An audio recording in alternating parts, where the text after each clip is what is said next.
Welcome to China Insights, I'm Katie. The Chinese People's Liberation Army, or PLA, threatened the island of Taiwan with fighter jets and warships on April 7th. This stirred fears that Communist China may soon attempt to invade the self-ruled democracy. According to reports from Taiwan News, PLA Navy recon ships, along with a frigate, were spotted off the coast of Orchid Island while the PLA sent 15 planes, including 12 fighter jets, into Taiwan's air defense zone.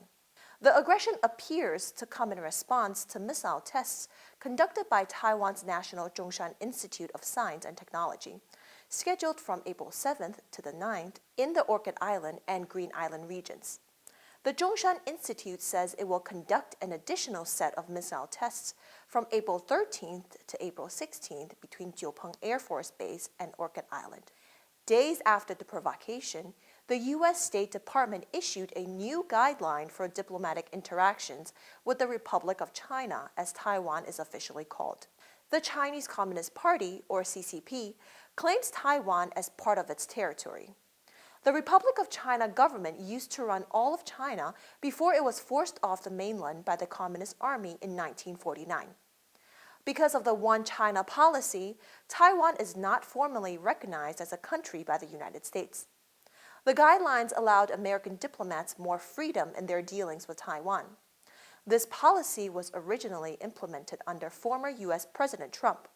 It was canceled on January 20th by the incoming Biden administration before being reintroduced. On April 6, AP reported that the PLA Navy was holding drills near Taiwan. The drills included the Liaoning, one of the PLA's 2 aircraft carriers. The Chinese Communist Party claims the drills are routine and part of an annual schedule. According to an April 6 report by Reuters, Taiwan's foreign minister said that the United States was concerned about Beijing's stance. Based on what he called his limited understanding on American decision makers, they clearly see the danger of the possibility of China launching an attack against Taiwan. Wu also said that the Taiwanese were, quote, willing to defend ourselves without any questions, and we will fight the war if we need to fight it. In response to Beijing's posturing, the United States sent one of its aircraft carriers, the USS Theodore Roosevelt, to the South China Sea. Like the Chinese, the U.S. Navy also claimed that the carrier's presence was to conduct routine operations. On April 7th, America also sent the USS John S. McCain destroyer to the Taiwan Strait. In August 2020, the U.S. approved a sale of 66 F-16V fighter jets to Taiwan as part of an arms package, including upgraded missiles. The U.S. also recently agreed to sell Taiwan the advanced M1A2 Abrams tank. U.S. State Department spokesman Ned Price said his country had great concern about military intimidation from mainland China.